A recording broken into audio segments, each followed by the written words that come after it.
Beleza? Estamos de volta aí. Agora deu certo, né? Ai. Tudo bem com vocês aí? Tranquilo? Pessoal do segundo ano, né? Confirmar que de repente eu tô na sala errada. Responde pra mim aí, só confirma aí. O pessoal foi beber água. Tá demorando um pouquinho, tá? Vamos dar continuidade, né? Na nossa aula sobre transporte ferroviário, né? Beleza? Vamos dar continuidade aqui. Vamos lá, então.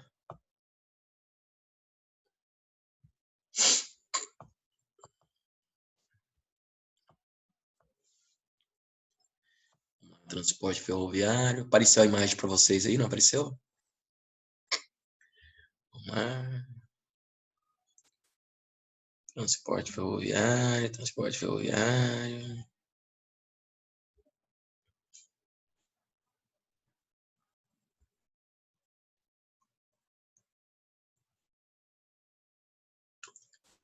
Opa, tem uma pergunta aí já. Bom dia, bom dia. Vamos lá no transporte ferroviário. Mas paramos aqui, né? Estava falando sobre a questão das vantagens, as questão das vantagens do transporte ferroviário. E aí nós estávamos falando sobre o baixo índice de furto, roubo e acidente em relação ao transporte rodoviário, modal rodoviário, né? E nós paramos nessa imagem aqui, né? Que eu estava falando para vocês sobre a questão das linhas férreas no mundo, né? Aí você pega aqui, ó, em relação à questão dos Estados Unidos, pega aqui em relação à questão do Canadá, olha essa linha férrea aqui, né? Na Europa, tá? Pega aqui na Rússia. E aqui esses pontos, né, galera, das linhas férreas, correndo para onde? Para o mar, né? Onde principalmente característica de países subdesenvolvidos. Você vai ver que ela não interliga todo o território, né? Ela vai estar ligando principalmente a região litorânea aos portos que mercadorias vão sair para outros países ou chegar de mercadorias para os grandes centros, né? Então, de importância. Aí aqui estão as principais linhas férreas do Brasil, né? Tem aquela, vocês não comentaram aquela hora que nós lembramos, né? Mas tá tudo bem, estava na sua mente, eu sei disso, que é a Ferrovia Norte-Sul, né? Que você pega aqui, ó, essa ferrovia aqui, ó, que vai cortar o Brasil de norte a sua espinha dorsal. Eu tenho aqui a ferrovia transnordestina, que vai ligar a Fortaleza ao Ceará e a Pernambuco, Recife. Aqui eu tenho dois grandes importantes portos do Brasil na região Nordeste, que é o Porto de Pecém e o Porto de Suape, né? Ferrovia de integração, olha aqui, ó, sai de Porto Velho, ó, e chega aqui da região litorânea. Ferrovia aqui dentro do Mato Grosso, maior produção de soja, entendeu? Então você vai entender que vai pegar que as linhas férreas no Brasil estão sendo desenvolvidas principalmente para dar apoio, né, a questão das cargas, né? Tanto que o título está aqui, novos projetos de ferrovia de carga, né? Apoio para carga, voltado principalmente para o mercado que externo. Então nós temos essas linhas férreas, beleza? Tem alguma dúvida? Aí mostra a questão das novas ferrovias sendo construídas no Brasil, os projetos, o custo que é muito caro, né? E esse custo, infelizmente, ele leva a um consumo, né?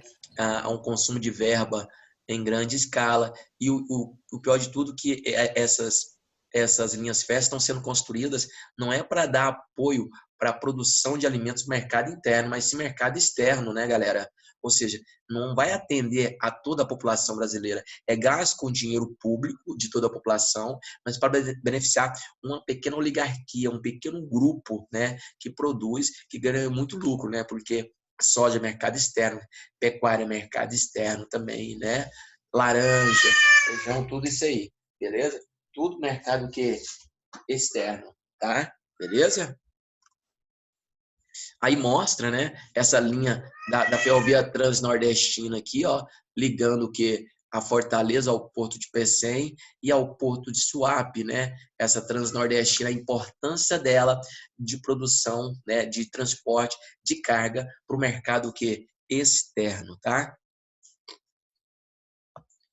questão dos trens, aqui mostra, né, em relação à questão do trem, esse trem com certeza deve ser na Europa, né, um trem carregando pessoas, claro, né, de civis, e aqui mostra também, não sei se alguém conhece essa imagem, já vi essa imagem até em livros de geografia, que mostra a situação do trem, né, você vai ver, pegar a Índia aí, que é a segunda maior população mundial, está quase aí, nos próximos anos aí, ultrapassando a China, e é essa situação que vive, né, galera?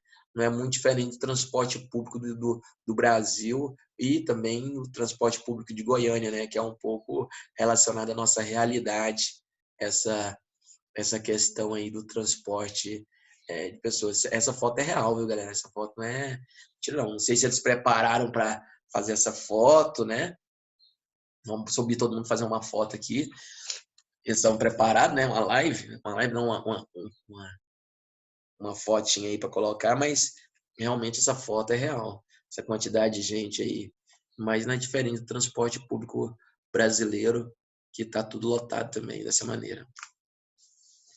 Então nós vamos agora para o transporte hidroviário, né? O aquaviário ou hidroviário. Daqueles quatro eu tinha falado lá no início da semana passada, eu falei que ele é o mais barato, tá? Ele é o transporte mais barato. Por quê? Lembra também esse dado, ele é o mais barato a longa distância e grande quantidade de mercadoria, né? E aí você tem a questão do transporte hidroviário mais barato, porque eu não preciso criar infraestrutura, né? Aqui é a questão que da estrada, tá lá o leito do rio, mas você precisa gastar com portos, tá? Você precisa ele não vai ter buraco, o rio não vai ter buraco, mas eu tenho que fazer a dragagem do rio, tá? Por isso o que é dragagem? Tirar a água do leito do rio, tá? Você vai ter que tirar vai tirar a terra do leito do rio. Esse processo chama dragagem, porque o rio que é navegável, a água vai às margens e volta. Então ele vai o quê? Assoreando. Então tem a necessidade de fazer a dragagem do rio, que é tirar a terra do leito do rio. Porque se eu não tirar a terra do leito do rio, esse navio ele vai o quê? Ele vai encalhar ali, beleza? Então tem aqui, ó, longo curso petroleiro, né? Graneleiro, né? Grãos, vai carregar grãos, né? A longo curso, que é comum, né? Quando nós falamos de transporte e navegação, você lembra aí da expansão marítima, né? Chegada de Cabral aqui, né? Do Cristóvão Colombo no continente americano, beleza? Você lembra talvez de cruzeiros, né? Que acontecem, da grande quantidade de mercadoria. Quando você pede uma mercadoria, boa parte dela que é pedido na China, ela vem de navios através dos containers, né? Em grande escala, né? Lembrando que pode acontecer acidentes também, né? Pode acontecer do navio desse afundar, né? Principalmente vazamento de petróleo, que vai gerar um grande impacto ambiental, né? Os graneleiros também. Navegação interior, né? É utilizada as hidrovias, né? Dentro do país. O Brasil, por exemplo, é um país que predomina rios de planalto, então ele não tem um grande potencial de navegação, não tem um grande, mas é navegável, né? E eles vão entender que maneira que ele se torna navegável, mesmo sendo de planalto. A região que tem a maior hidrovia do Brasil, que é importante, é a região norte, por causa da questão do rio Amazonas, que é um rio de quê? De planície, não esquece desse detalhe. Cabotagem, que é o exemplo do Japão, eu vou estar explicando para vocês, mas o Brasil também faz esse tipo de transporte de cabotagem, beleza? Ideal para longa distância, baixo consumo de energia, menor custo de manutenção, tá? Necessidade de modernização dos portos. Então, tem a necessidade de modernizar esses portos. Está aí, né? A foto, você imagina a quantidade de containers, né? Que carrega aí um navio desse, né, galera? Tem navio desse que chega a carregar mais de 3.500 containers, né? A mercadoria é o transporte principal. Esse aí é o tipo de navio que é cargueiro, que é utilizado nos nossos oceanos, beleza? A importância do transporte hidroviário. Aí mostra a questão da infraestrutura que tem a necessidade, que são os portos, né? Tem 2 portos importantes do mundo, que são os mais considerados mais ágeis, né? Os mais rápidos e com infraestrutura, que é o porto da Coreia do Sul, né? Em Seul, né? E em Hong Kong, tá? Que são utilizados os portos com maior infraestrutura. Olha a quantidade de carga, galera. A infraestrutura, você tem que ter uma área, né? Muito grande para comportar o que esses containers, né, que são colocados aqui. Aqui são onde os navios chegam, né? e aí tem que ter os braços para tirar o container e colocar em determinado local, armazenar, esperando a vinda dos caminhões ou então trem passar para pegar os containers, né? Vantagens. Qual que é a vantagem do transporte hidroviário? Grande capacidade de carga, né? Vai ter muita carga mesmo, né? Vai ter como transportar muita carga. Nós vimos lá, o tamanho desse navio mostra. Baixo custo de transporte, né? Em relação à questão, não tem grande quantidade, uma quantidade X de combustível vai transportar uma longa distância. Descongestionamento das vias terrestres. Se eu for utilizar o navio, eu vou diminuir a quantidade de carga na via terrestre, que é o transporte rodoviário, que vai favorecer menos acidente, menos impacto ambiental, né? Vai favorecer todo esse processo. Mas, ao mesmo tempo, você vai gerar um desemprego dos caminhoneiros, né? Adequado para médias e longas distâncias, tá? Então, ele é adequado para médias e longas distâncias. Transporte de diversos tipos de carga, tanto mercadoria como pessoas, tá? Então, ele é importante nesse contexto. Galera, até aí tudo bem? Alguém tem dúvida? Pode perguntar aí. Alguma dúvida a ser tirada aí? Tranquilo? As principais hidrovias brasileiras, tá? Tietê, Paraná, tá? Que pega a região sudeste, é a principal do Brasil, tá? Principal, assim, dentro da região de grande concentração de pessoas, né? Madeira, Tapajós, tá? Na região norte. São Francisco, né? Que pega ali a região nordeste, é navegável, né? Amazonas, região nordeste, e Araguaia e Tocantins, tá? Então, são as principais hidrovias. O aluno tem que ter conhecimento sobre isso aqui em relação à questão de uma prova. Quais são as principais hidrovias, né? Que vão interligar as regiões brasileiras, né? E importante por esse fator. No mundo, Mississippi, São Lourenço, Volga, Reno, Tamisa, né? E Volga já colocou lá, repetiu aqui. Galera, transporte de cabotagem. Anota essa palavra aqui para vocês no caderno, no livro. Transporte de cabotagem. Anota aí o que é o transporte de cabotagem que eu vou estar explicando para vocês agora. Transporte de cabotagem. Importantíssimo, né? Você entender esse transporte de cabotagem. Anotaram aí, né? Então anota que eu vou ditar. É o transporte feito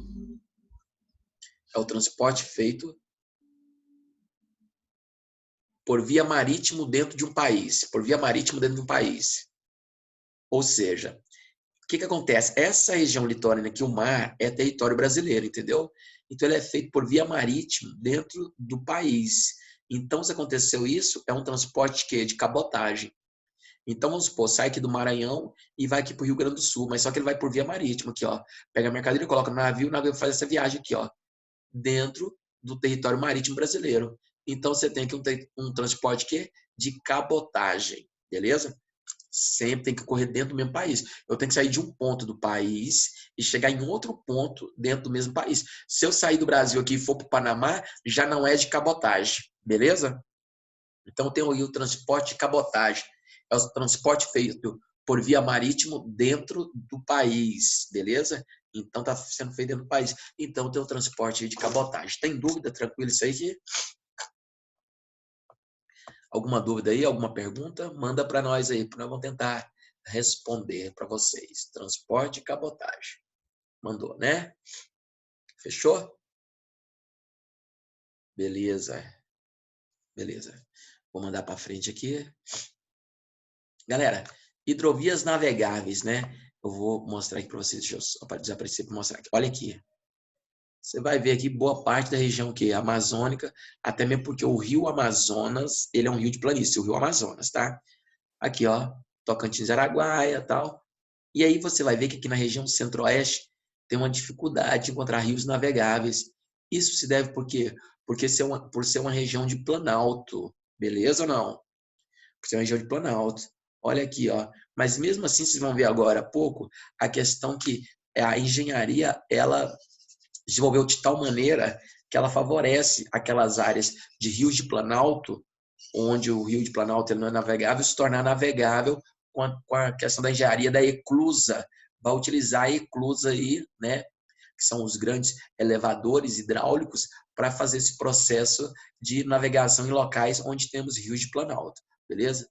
Então, vocês estão vendo aí, ó, a bacia do Paraná, do Tietê-Paraná, né? Temos aqui na região sudeste também. Então, é importantíssimo para o desenvolvimento dos grandes centros urbanos, tá? Aí eu apresento a vocês, para quem não conhece, a Eclusa. Olha essa obra de engenharia caríssima, tá? Uma obra de engenharia caríssima, desenvolvida, né? Onde tem aí com o objetivo de fazer esse processo, né? Então, o que acontece? O navio vem aqui, fecha a comporta, a água sobe, né? O navio está aqui dentro. Agora eu vou mostrar para vocês por dentro como que é. Essa comporta, na hora que chegar a um determinado nível, ela abre e o navio continua a viagem, tá? Então, você está vendo que ela vem de um ponto mais baixo para ir para um ponto mais alto. Ou pode vir também do ponto mais alto e descer para continuar a viagem. É uma obra bem complexa e caríssima e demora muitos anos. Tem obra aí que demorou 12 a 15 anos, mas nós estamos falando de Brasil e vocês sabem que muitas das vezes essas obras são demoradas com o objetivo de desvio de verba, né? Mas é uma obra caríssima, tá? Chama Eclusa, já caiu em prova de vestibular. A Eclusa mais famosa é a Eclusa do Canal do Panamá, tá? Olha aí como que ocorre, galera. Essa comporta fecha, a água sobe, tá vendo aí o navio aqui, o barquinho aqui? Ele vai subir e vai fazer a viagem, que é ela por dentro, tá? Eu não sei se essa foto aqui, posso estar enganado, é do Canal do Panamá, tá? Mas é mais ou menos assim o processo da viagem do Canal do Panamá, que é feito ligando o Oceano Atlântico ao Oceano Pacífico, né? É a menor distância que tem entre esses pontos. Aqui tem os principais portos, né? Manaus, Maranhão, Fortaleza, Suape, Pernambuco, Salvador, Vitória, que é o Tubarão. Muitas vezes sai minérios aqui do quadrilátero ferrífero, Minas Gerais, vem para Vitória. Porto de Tubarão, que é enviado para a Europa. Rio de Janeiro, Santos, Paranaguá e São Francisco do Sul. São vários portos aqui no sul também. Aqui estão mostrando só os principais portos. A quantidade de portos é muito grande. E aqui nós temos aqui as deficiências na infraestrutura no Brasil em relação à questão do quê? Dos portos, né? Porque quando nós falamos de navegação, igual eu falei, eu preciso ter um ponto de chegada. Olha esse navio cargueiro, olha a quantidade de container. Aí esse aqui é o braço, que pega os containers aqui e tiram, né? Para colocar nos caminhões para fazer a viagem.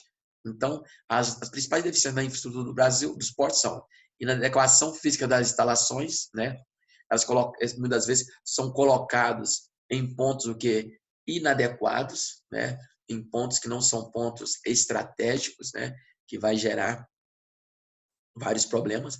Falta de dragagem, né? Que é o que eu falei para vocês. O navio está chegando, ele está levando terra, vai acontecer um processo erosivo ali, então vai assorear. Então tem a necessidade de tirar a terra daqui, esse processo chama dragagem, porque se eu não tirar esse navio, cada vez mais o cargueiro vai ter que diminuir a quantidade de carga, porque se chegar com muita carga, ele encalha, e aí já era, dificuldade de tirar. Acesso aos portos precário, rodoviário e ferroviário precário, Santos, Rio e Sepetiba. O que acontece? O acesso para chegar aqui, para pegar esses contêineres para distribuir no interior do país, é muito precário, entendeu? Então tem uma grande dificuldade para a infraestrutura. Falta treinamento e mão de obra, né? Onde pode acontecer vários acidentes, mostra vários acidentes aí, um braço desse pegando um container, escapulindo, caindo no mar, já perdeu a carga, né? Custo elevado, né? É muito caro esses terminais, terminais inadequados, equipamento com baixa capacidade, tanto na recepção quanto na expedição, ou seja, quanto na chegada quanto na saída. E falta estacionamento para caminhões no Paranaguá, ou seja, não vai ter estacionamento de caminhões para chegada, então eles ficam parados aonde? Nas rodovias, atrapalhando o processo. E aí mostra, né, todo esse processo de saída da mercadoria até um ponto de chegada, né, em relação ao sul, Porto Itajaí, em Itajaí mesmo. Olha aí a estrutura dos portos, né? Mostra que muitas das vezes, e com certeza no Brasil, não tem o local, mas no Brasil, aí tem os galpões, principalmente de graneleiro, né, de grãos, onde tem a necessidade de guardar os grãos até mandar esses grãos para outro país, tá? Transporte aéreo, né? Quando fala de transporte aéreo, né, galera? É um transporte que eu comentei com vocês, é um transporte caro, tá? Não esqueça desse detalhe. Ele é um transporte que vai ter um custo muito alto. E aí, muitas vezes, o aluno pergunta assim, professor, mas por que ele não seria o mais barato, não precisa de construir o local para passar, porque do navegação é mais barato, né? Por causa da hidrovia, né? O avião também não precisa de construir. O avião não vai acontecer assoreamento, beleza. Só que vem em relação à questão do gasto embutido, né? Essa tecnologia aí para desenvolver um avião desse levantar, a questão dos aeroportos, né? Toda a infraestrutura necessária.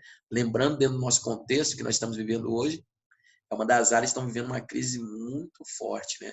Os aeroportos fechados, ninguém viajando de avião hoje, praticamente, se não houver uma necessidade muito grande, né? Está vivendo uma crise muito séria.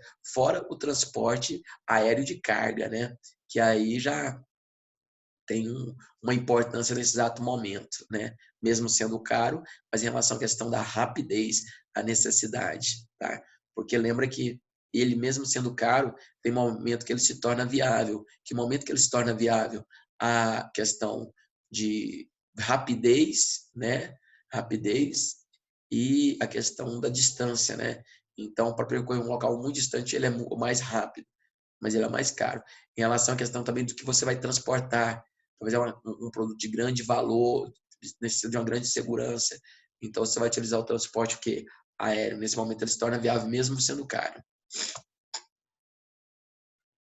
Aí tem um avião cargueiro, né? Mostra a questão do transporte de carga, só que não dá para transportar uma grande quantidade igual de navegação ferroviária, mas transporta também.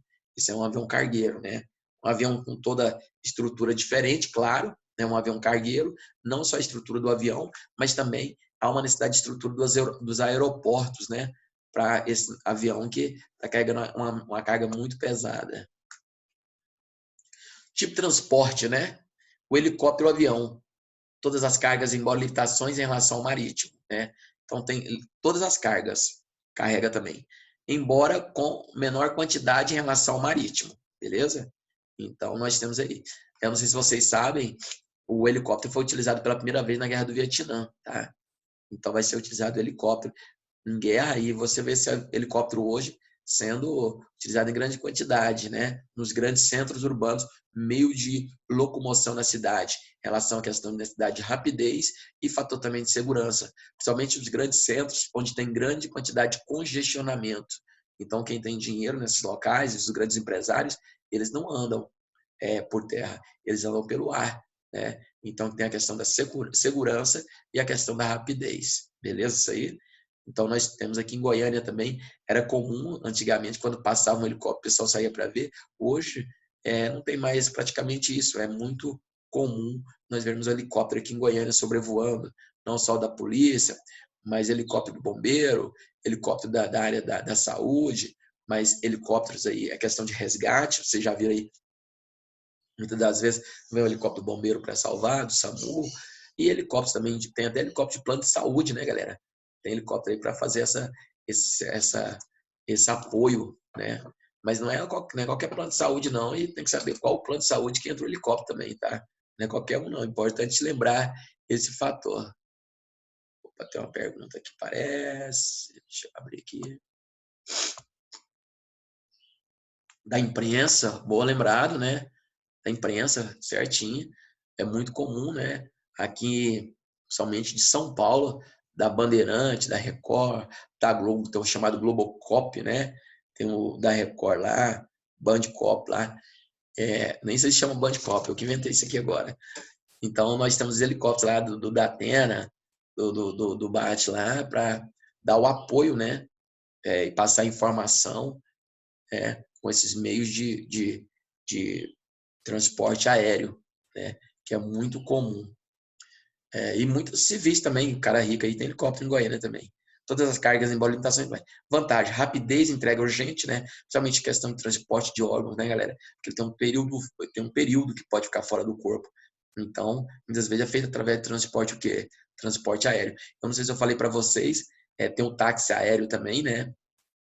Onde vai locomover poucas pessoas, principalmente para a questão de saúde, aconteceu alguma coisa, o pessoal utiliza muito. E eu não sei se eu comentei com vocês, vocês viram que a região norte tem muito caso de Covid, e eu estava lendo uma reportagem há poucos dias que um táxi aéreo desse hoje, nesse momento da pandemia, chega a cobrar R$100 mil para fazer uma viagem aqui para a região sudeste e para a região centro-oeste, levando. Então, quem tem dinheiro que está nessas regiões aí onde não tem uma infraestrutura muito boa em saúde, na verdade, toda a infraestrutura de saúde está detonada no Brasil, mas tem locais que estão piores ainda, eles trazem, as pessoas que têm dinheiro estão sendo trazidas para onde? Para Goiânia, hospitais particulares, para a região sudeste, beleza? A galera que tem dinheiro e está pagando muito caro em relação a esse táxi aéreo, tá? Mercadorias especiais, produtos com alto valor agregado, né? Eu falei para você, desvantagem, valor alto e a capacidade de carga não é tão grande assim. É uma capacidade de carga o quê? Pequena. Tamanho do bichão aí, né? A infraestrutura, tá? Só que aí aumentou, né, galera, o número de passageiros. Tem um fator interessante, galera, que é essa flexibilidade toda, mas que nos últimos anos aumentou muito o número de passageiros do transporte aeroviário, beleza? Do transporte aéreo. Antigamente, na década de 80, só para vocês terem uma ideia, era só rico que viajava de avião. Também porque era muito caro, tinha uma empresa chamada Varig, né? E aí depois você vai ver algumas outras empresas entrando, Gol, TAM, Azul, Passamedo, uma grande quantidade de empresas aéreas entrando no mercado, e isso favoreceu um processo de concorrência, onde caiu o preço das passagens. O outro fator também foi a questão do cartão de crédito, né? O cartão de crédito ajuda você a dividir várias vezes. Então, isso favoreceu uma grande quantidade de pessoas ao deslocamento interno através do transporte aéreo. Mas, mesmo assim, caro ainda, né? E isso vai saturar, vai inchar o mercado. E nós temos, em 2006, um acontecimento chamado apagão aéreo, né? Quando o pessoal vendeu mais passagem aérea do que a quantidade de pessoas, a quantidade de voos, né? Onde gerou um problema seríssimo, né? Pessoas dormindo em aeroportos, perderam casamentos, perdeu funerária, perdeu uma porrada de coisa, porque a gente chegou a ficar uma semana nos aeroportos. Isso em 2006, tá? Chegou a acontecer isso comigo. Eu estava indo para o Nordeste, parei em Brasília e fiquei lá. Meu voo era para sair 7 horas da manhã do sábado, saiu 7 horas da manhã do domingo. Então, eu fiquei lá 24 horas. Só que a empresa aérea deu todo o suporte, deu hotel, alimentação, tudo, né? Mas antes disso, não estava dando nada. Isso porque obrigaram a fazer isso, mas antes não estava fazendo. Então, foi um problema muito sério, né? Já viu que o aeroporto também, muitas vezes, não é confortável, né? Não são todos, alguns aeroportos. E a Dilma, no governo dela antes, na época antes da Copa do Mundo, o que ela fez? Ela abriu concessão e privatizou alguns aeroportos, né? Que não tinha nem necessidade. Foi o aeroporto de JK de Brasília, Viracopos em Minas, o aeroporto, não sei se foi de Guarulhos, foi um aeroporto grande de São Paulo, aeroportos com infra, o quê? Estrutura, sabe? Foram privatizados. Galera, olha essa imagem, tá? Já caiu em prova. É interessantíssima essa imagem, né? Parece um monte de rabisco, né? Essa imagem, ela fala muito, né? Olha a quantidade de voos aqui na Europa, né? É muito grande, né? Olha Estados Unidos, quantidade não só de saída e chegada, mas também interno. Olha aqui, né? Olha a situação aqui dessa questão, a quantidade de voos aqui nos Estados Unidos. Olha tanto que é interessante aqui, também na América Central, uma quantidade imensa de voos. E aí você não pega um país desenvolvido, mas a questão do ponto turístico, né? Olha o Brasil, não tem a quantidade de voos assim como a Europa, né? Tem voos internos sim, mas ligado à questão do Nordeste, né? São Paulo, Rio de Janeiro, olha aqui, Buenos Aires, né? Santiago, no Chile, né? Olha aqui, Austrália, Japão, olha a quantidade imensa na China, na Índia, a África não tão grande assim. Então, isso mostra a questão da infraestrutura do país, a questão se o país é desenvolvido, beleza? Até o desenvolvimento de um país, você pode notar dentro de uma foto dessa, né? Esse processo de modificação aqui, de transformação. É interessantíssimo isso aqui para a questão do aprendizado dessa foto, porque ela mostra a quantidade de voos que existe, né? Agora você imagina que isso aqui parou tudo, né? Os milhões, né? Aí mostra a quantidade de aviões, né? Casos aéreos brasileiros, o caos aéreo brasileiro é uma vergonha, quando os aviões ficaram parados, que eu falei para você em 2006. Aqui estão os principais aeroportos, né, do Brasil. Problemas do aeroporto brasileiro. Os custos de alimentação e estacionamento. É problema seríssimo, tá, galera? É muito caro, é muito caro a alimentação. Principalmente com essa questão de fazer... fugiu da minha cabeça aqui quando a gente para no aeroporto lá para ir para o outro. Escala. Questão da escala. Muitas vezes você fica 2, 3, 4, 5, 6 horas no aeroporto. Olha o problema que é. Você fica preso ali, né? E aí você vai comer, é caríssima a alimentação, né? O estacionamento nem se fala, né, galera? Se você tiver que viajar, deixar o carro e voltar amanhã, você paga uma fortuna. Qualidade do acesso à internet e das instalações, né? Baixo pra caramba, né? E você tem um risco também de mexer na sua internet no aeroporto e ser clonado, né? Falta de espaço para acomodação dos passageiros é um outro problema, né? Vocês vão ver nas próximas fotos. Olha isso aí, a situação do caos, né? Dentro do aeroporto. Né? Olha isso aqui. Isso aqui com certeza foi em 2006, essa foto. Foi no período que eu falei para vocês do apagão aéreo, quando vendeu mais passagem do que a quantidade de voo. E aí virou isso aí, atrasos de voo, voo cancelado, uma loucura. Falta de acomodação, né? Muitas vezes você fica ali sem nenhum tipo de acomodação adequada. Aqui mostra dois momentos interessantes dos aeroportos, né? Tipo assim, essa ligação, de ligação, né? Esse túnel que entra, liga direto. E aeroportos que ainda tem escadas, né? E você sabe que na Goiânia há pouco tempo ainda era assim, né? Não sei como está Goiânia hoje, que eu ainda não voei ainda cheguei nesse novo aeroporto aí. Mas olha a situação, Goiânia era assim, quando era o aeroporto antigo, a situação era essa. Você imagina, galera, essas pessoas aqui, né? Que tem uma pessoa que tem necessidade especial, né? Tem que ser carregado, porque não tem como, não vai ter acesso ao avião através do túnel. Né? Aí mostra o voo cancelado, suspenso, atraso, e o Ministério da Defesa inoperante naquele momento, 2006, não fazia nada. Tá? E aí mostra a questão dos transportes, né? Daquele tipo de transporte, que é o transporte aéreo. E nós vamos agora para os gasodutos, ou então chamado os dutoviários. Anota aí, transporte através de canos, né? Tubos, né? Os dutoviários, tá aí, ó. Através de canos, transporte feito, principalmente combustível, tá? Muito comum, galera, os dutoviários, né? É muito comum nos países desenvolvidos, tá? Olha aí, galera, só para você ter uma ideia, tem um duto que sai de La Paz, na Bolívia, e chega até aqui em Porto de São Paulo, tá? 2.800 quilômetros de combustível, ele transporta gás natural, tá? 2.800 quilômetros transportando através dos dutos, tá? Lembra que isso aqui vai ter alguns fatores importantes que vai ser benefício, como a questão da segurança, entre aspas, tá? Mas já teve gente roubando combustível através dos dutos. A questão do menos impacto ambiental, entre aspas, porque se tiver um vazamento, isso aqui vai trazer problema e já trouxe problema, né? E outro impacto vai ser a diminuição. Um positivo vai diminuir a quantidade de caminhões nas rodovias também, né? Só que, né, porque carrega um produto perigoso, né, claro, só que vai ficar uma porrada de caminhoneiro desempregado também, que é a mesma questão da hidrovia, tá? Mas é muito comum nos países desenvolvidos, olha aí, ó, só cano, chama dutoviário, tá? E aí tem os dutos, né, igual eu falei para vocês, sai de La Paz, chega aqui no Brasil, tá? Deixa eu só voltar aqui rapidinho.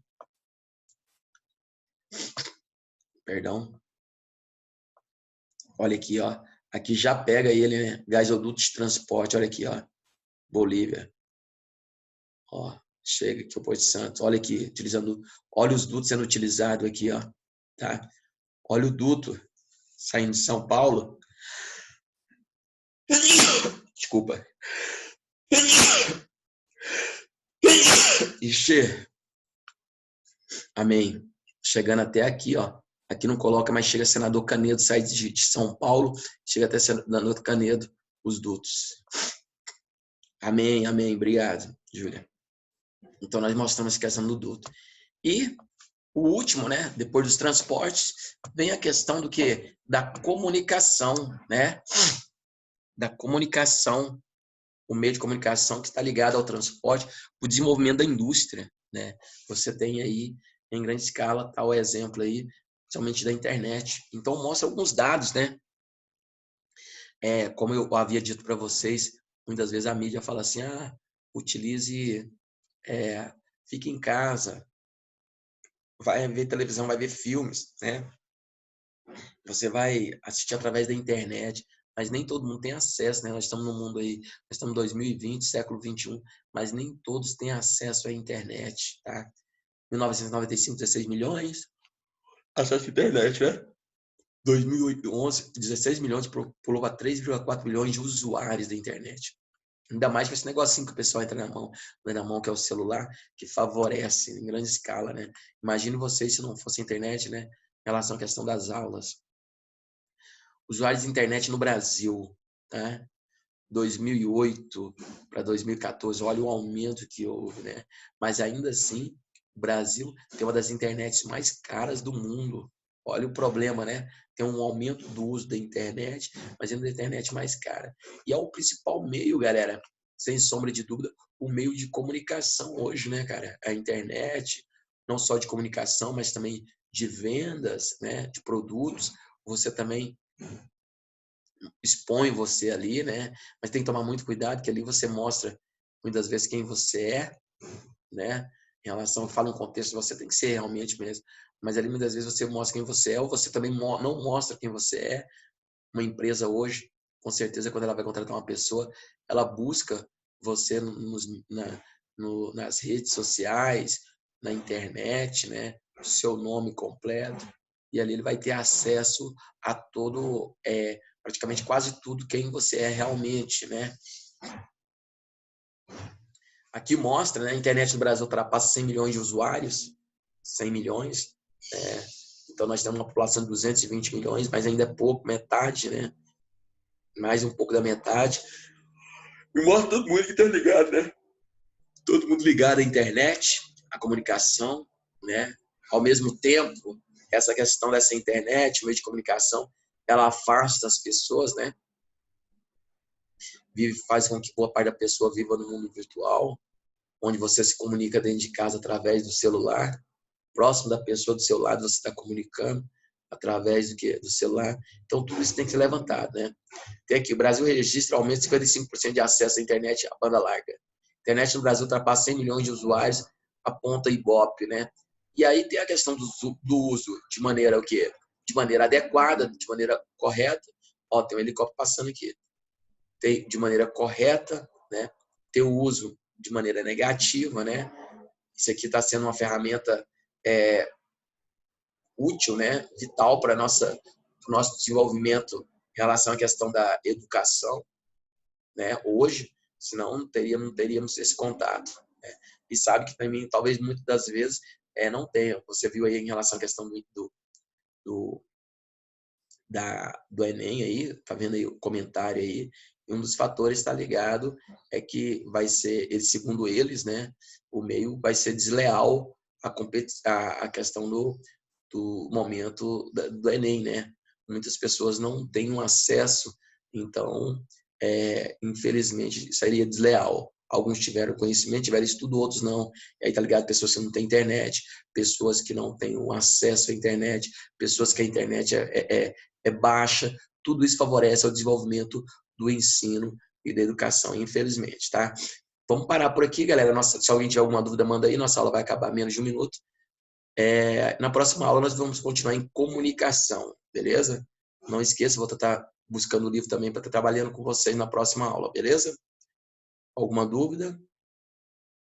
Beleza, então, obrigado aí por ficar comigo nessa manhã de quinta-feira.